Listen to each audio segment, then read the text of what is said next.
Olá! Neste vídeo iremos apresentar os preceitos da sistemática filogenética, mais conhecida como cladística. A sistemática filogenética representa a quebra de paradigma em sistemática no que diz respeito à introdução de protocolos analíticos capazes de discernir homoplasias de homologias ao propor métodos de inferência baseados em caracteres e não em distâncias fenéticas. Neste vídeo, nós iremos apresentar o contexto teórico no qual a sistemática filogenética se insere e os principais conceitos associados à codificação de caracteres cladísticos. Há uma série de conceitos que são necessários para a compreensão do que será apresentado aqui. Esses conceitos já foram discutidos em vídeos anteriores e estão listados na descrição desse vídeo ou serão indicados no decorrer dessa apresentação. Então vamos lá! Vamos ver o que Willy Hennig inventou na Alemanha Oriental em 1950.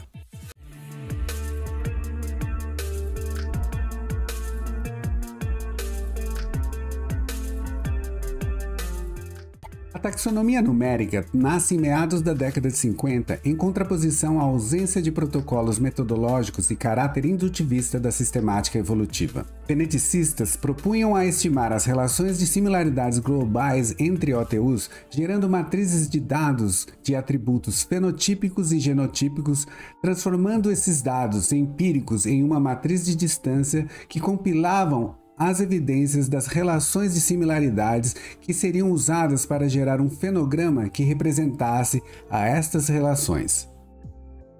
Dentre inúmeras críticas à taxonomia numérica, talvez a mais relevante é o fato de que o método não discerne entre similaridades relacionadas à ancestralidade, as características homólogas, daquelas não relacionadas à história filogenética da linhagem, as homoplasias.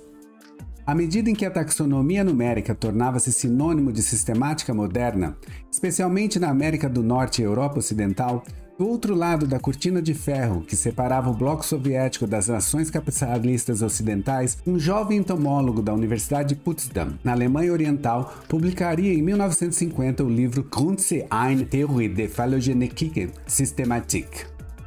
Neste livro, Hennig argumenta que a sistemática deveria ser baseada no mais inclusivo princípio explanatório da diversidade biológica, as relações filogenéticas.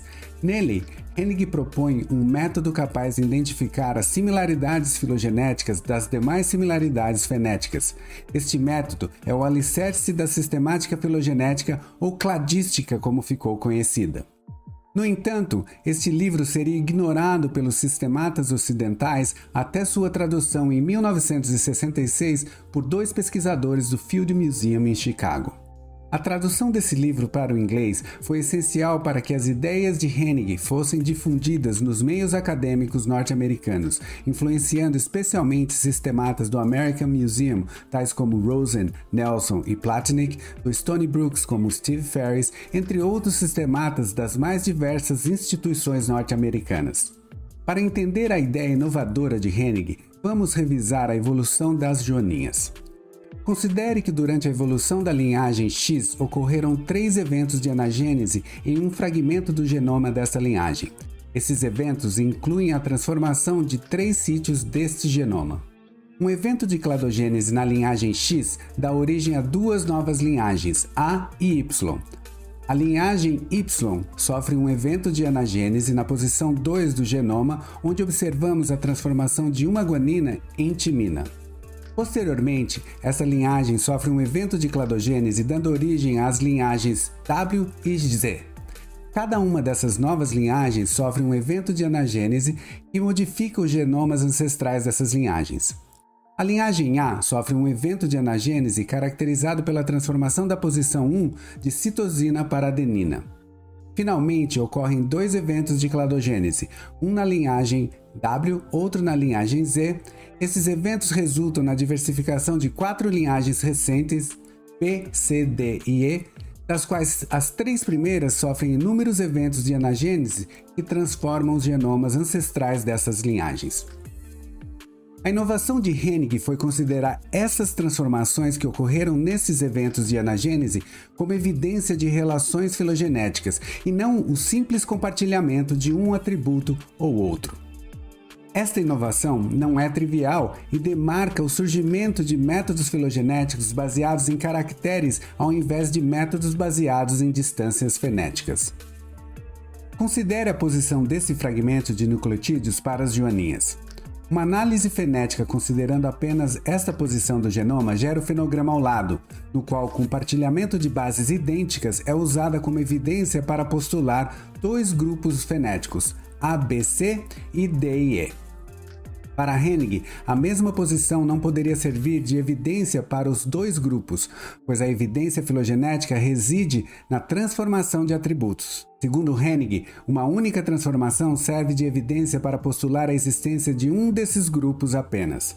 Como toda transformação possui uma direção, se a transformação ocorreu de T para C, o compartilhamento da base C era evidência de que os terminais D e E compartilham um ancestral comum. Ao contrário, se a transformação ocorreu de C para T, o compartilhamento da base T na quarta posição era evidência de que os terminais A, B e C compartilham um ancestral comum. Isso pode parecer confuso a princípio, mas ficará claro quando analisarmos essas transformações em um diagrama direcionado, isto é, enraizado. Por ora, vamos contextualizar as ideias de Hennig dentro da lógica da inferência filogenética. Como os demais métodos modernos de inferência filogenética, a cladística depende da coleta de dados, sejam eles fenotípicos ou genotípicos. O único requisito necessário e suficiente é que eles sejam hereditários e intrínsecos às linhagens para as quais buscamos inferir as relações de parentesco. A etapa de codificação na cladística requer explicação detalhada. Hennig definiu dois conceitos importantes nessa etapa: série de transformação e estados de caráter. Para entender estes conceitos, vamos usar um atributo fenotípico dessas joaninhas como exemplo. Observe que há dois tipos de antenas nessas joaninhas. Suponha que eu queira codificar esta informação do modo proposto por Hennig. Minha série de transformação se refere às condições que eu observo nas antenas destas joaninhas, cujos estados de caráter, ou seja, as condições mutuamente exclusivas que eu observo entre esses atributos, são definidos pelo comprimento longo e curto da antena. Ao transpor estas informações para uma matriz, eu gero uma matriz de transformação.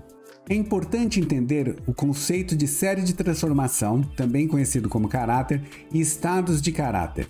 É comum definir conceitualmente estados de caráter como elementos puramente observacionais, mas eles são hipóteses de identidade históricas complexas dependentes de teoria, descendência com modificação, não menos hipotéticas que caracteres ou outros indivíduos históricos mais inclusivos dos quais fazem parte, espécies, por exemplo. Em suma, estados de caráter são definidos como indivíduos históricos menos inclusivos, resultados de eventos de anagênese. Durante a etapa de codificação, o pesquisador procede postulando séries de transformações e seus respectivos estados de caráter, a exemplo do que foi feito aqui com os caracteres fenotípicos dessas joaninhas. O resultado final é a compilação de uma matriz de transformação que será usada na etapa seguinte de otimização. Dados genotípicos são tratados da mesma forma.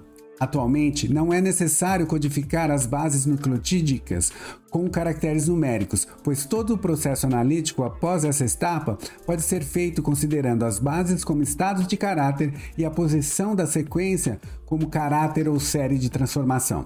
Observe que as premissas são as mesmas para esses dois conjuntos de dados. Ao definirmos uma série de transformação, estamos presumindo que há uma conexão histórica entre os estados de caráter. Esta conexão refere-se à hipótese de que eles estão relacionados por eventos de anagênese ao longo da evolução da linhagem biológica. Antes de concluir a etapa de codificação, é necessário definir alguns termos frequentemente adotados em análises cladísticas relacionados a séries de transformações. Independente da origem dos dados, isto é, fenotípicos ou genotípicos, definimos como série de transformações binárias aquelas que possuem apenas dois estados de caráter, ao passo que as séries de transformação multiestados possuem três ou mais estados de caráter. Série de transformações não ordenadas, também conhecidas como não aditivas, são caracteres que os estados de caráter sofrem apenas uma transformação ao passar de um estado para o outro.